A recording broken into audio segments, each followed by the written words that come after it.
राधे राधे। गोवर्धन पर्वत की कथा को सुनेंगे। एक बार की बात है, भगवान श्री कृष्ण की लीलाओं में से एक अत्यंत महत्वपूर्ण और प्रेरणादायक लीला है जो गोवर्धन पर्वत को अपनी छोटी उंगली पर उठाना।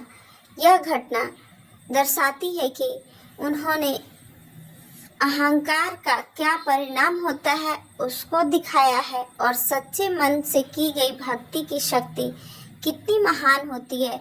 गोकुल के लोग इंद्रदेव की पूजा करते थे क्योंकि वे वर्षा के देवता माने जाते हैं और इसी कारण से गोकुल के सभी लोग इंद्रदेव की पूजा किया करते थे। उनका मानना था कि इंद्रदेव की कृपा से ही खेती को पानी मिलता है और पशुओं को चारा।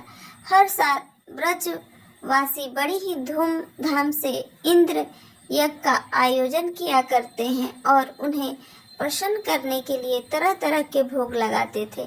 एक बार जब इंद्र बाद यज्ञ की तैयारी चल रही थी तो बालक कृष्ण ने नंद बाबा से पूछा, पिताजी यह सब किसके लिए किया जा रहा है?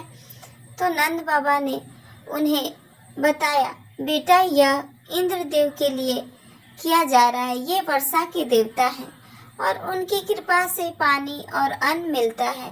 कृष्ण मुस्कुराए और बोले, पिताजी हमें इंद्रदेव को नहीं बल्कि गोवर्धन पर्वत की पूजा करनी चाहिए। इस पर पिता नंद जी को थोड़ा अटपटा लगा। गोवर्धन पर्वत क्यों? पर्वत हमें गोचारण के लिए हरी भरी घास देता है, पेड़ों की छाया देता है और हम सभी प्राकृतिक आपदाओं से भी बचाता है। बादल तो गोवर्धन पर्वत से टकराकर ही वर्षा करते हैं, इसीलिए हमें प्रकृति और उस पर्वत की पूजा करनी चाहिए जो हमें जीवन देता है। इस पर पिता कृष्ण के तर्क से नंद बाबा और सभी ब्रजवासी सहमत हो गए।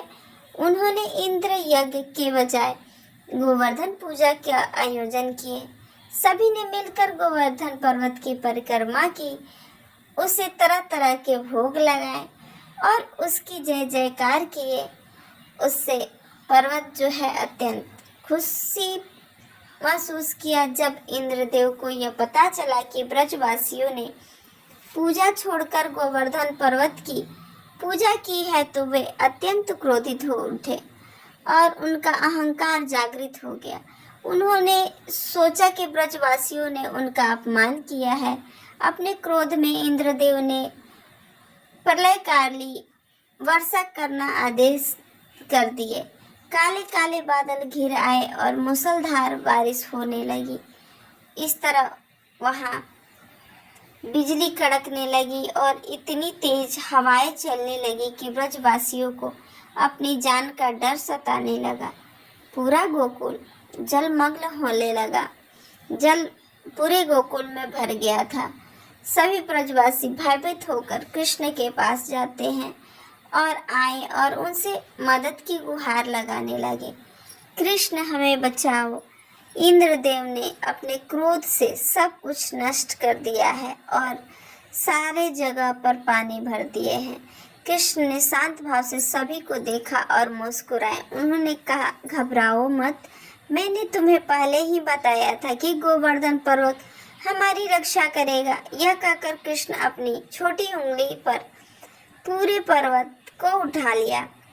इस पर कृष्ण ने शांत भाव से सभी ब्रजवासी अपने पशुओं के साथ गोवर्धन पर्वत के नीचे आकर खड़े हो गए।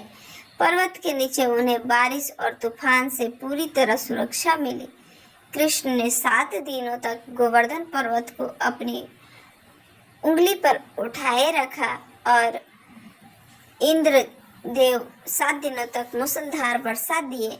इंद्रदेव अपनी पूरी शक्ति लगाकर वर्षा करते रहे, लेकिन ब्रजवासियों का बाल बाका भी नहीं हुआ। 7वें दिन इंद्रदेव का अहंकार टूट गया और वे मान गए कि उन्होंने गलती किया है और गलती का एहसास हुआ। उन्हें देखा कि कृष्ण कोई साधारण बालक नहीं है बल्कि स्वयं भगवान है।